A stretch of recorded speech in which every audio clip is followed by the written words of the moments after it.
My name is Justin Woolley out of Chicago, Illinois. And I wanted to share with you my story of how I got here to want to take part in the Generations and Story Project for HIV. So my brother is no longer with us, and HIV/AIDS had everything to do with that.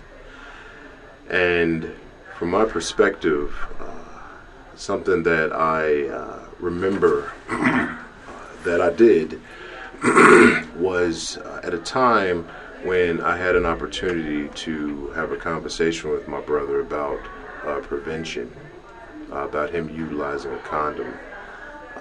I didn't do that. And when I was afraid and I was silent, I sit with that on a regular basis. There was a time when he was getting ready to go out one night to a party, and I can remember him walking by in his room as he was getting ready to go out to this party. There was music playing, like Never Trust a Big Button to Smile or something like that, or My Prerogative. But anyway, I knew that he had some condoms in his drawer right next to his bed, and I wanted to tell him to make sure that he got those condoms before he went out for that evening. Now, I don't know if that was the night that he contracted HIV or not. I have no idea. But what I do know is that that feeling of choosing to be silent stayed with me forever, and I chose to change my life and change my career path because I wanted to be a part of eradicating this disease and helping other people's families avoid the tears that I had to shed, me and my family. You know, and as a part of that, I got involved in some testing projects. One at a substance abuse treatment facility, another is to go inside of jails and prisons and have conversations about testing. So then what I pose, and then I even sold HIV test kits for a while, but you know, the biggest part was the whole aspect of us being able to overcome the fear to have the conversations continuously, day after day, night after night, moment of love with your family member after moment of love with your family member. The same way that we would tell a child who just got their license to make sure that you wear your seatbelt, or don't speed, or don't drink and drive.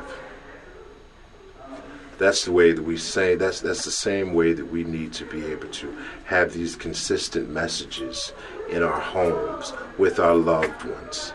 Right, to be able to talk to them about prevention, to be able to talk to them about risk. Because I can't go back and get my brother. But I can tell you how it felt when I chose to be silent and not have that conversation with my brother. And that's what has changed my life continuously. So then I fast forward that, and there have been situations where my friends have been serial monogamers, and they would jump out of relationship into another relationship, and in that new relationship they think that they're just committed to this person for this amount of time, so there's no need for them to get a test for HIV.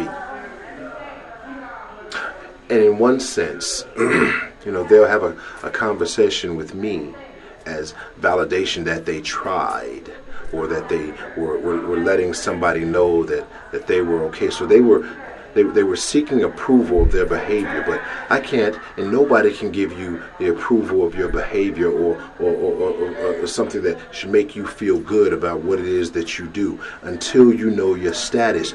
You make that choice and that decision. Don't run from it. See, HIV testing is something that I feel very, very strongly about. And it's not for the fact of being able to stigmatize somebody or put somebody in a group, positive or negative. It's the fact of being able to empower yourself so then you can make the correct decisions, right? Because you know your status. right? And just like your Facebook status, right? Meaning like this, just like your Facebook status can change, so can your HIV status. And you're the controller of that the same way that you're the controller of your Facebook status, right? You can change it and say that you're happy. You can change it and say that you're sad. You can change it and say that you did this or that last evening. Your HIV status can change. Unfortunately, we're at a point right now to where, it only changes one way, and that's from the negative to the positive. But you can control, you can empower yourself to hold on to and protect your status, be it negative or positive.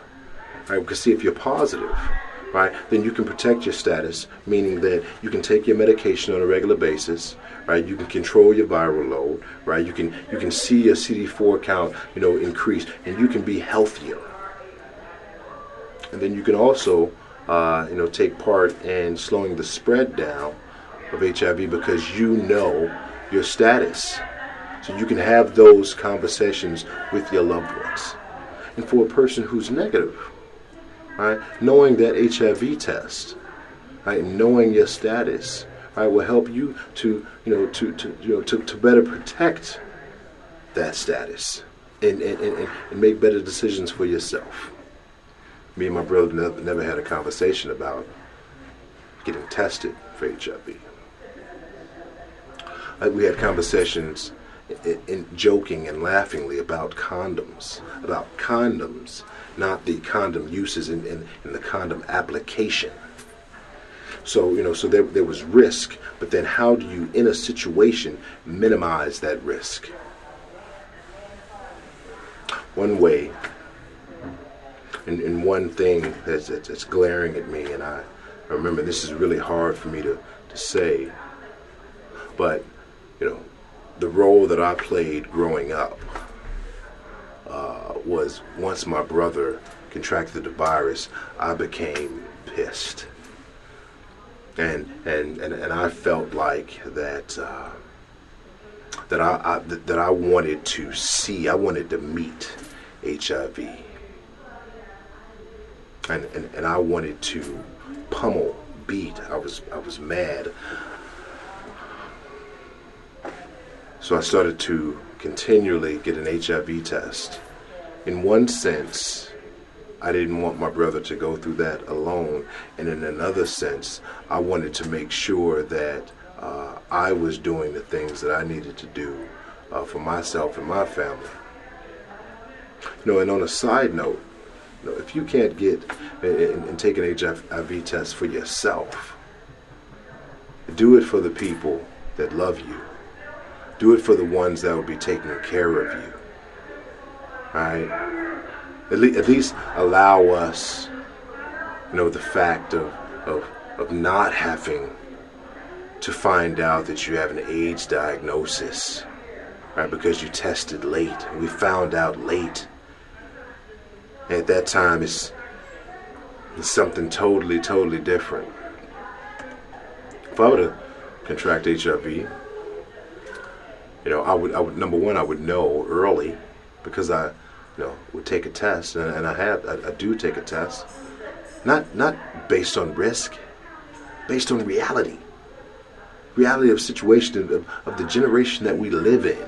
HIV is outside right now doing push-ups in the parking lot, not wanting us to take a test, not wanting us to know our status, and we're the only ones that can change that. We are the generation that can make that difference. So what if everybody knew their status? What if everybody was on their medication?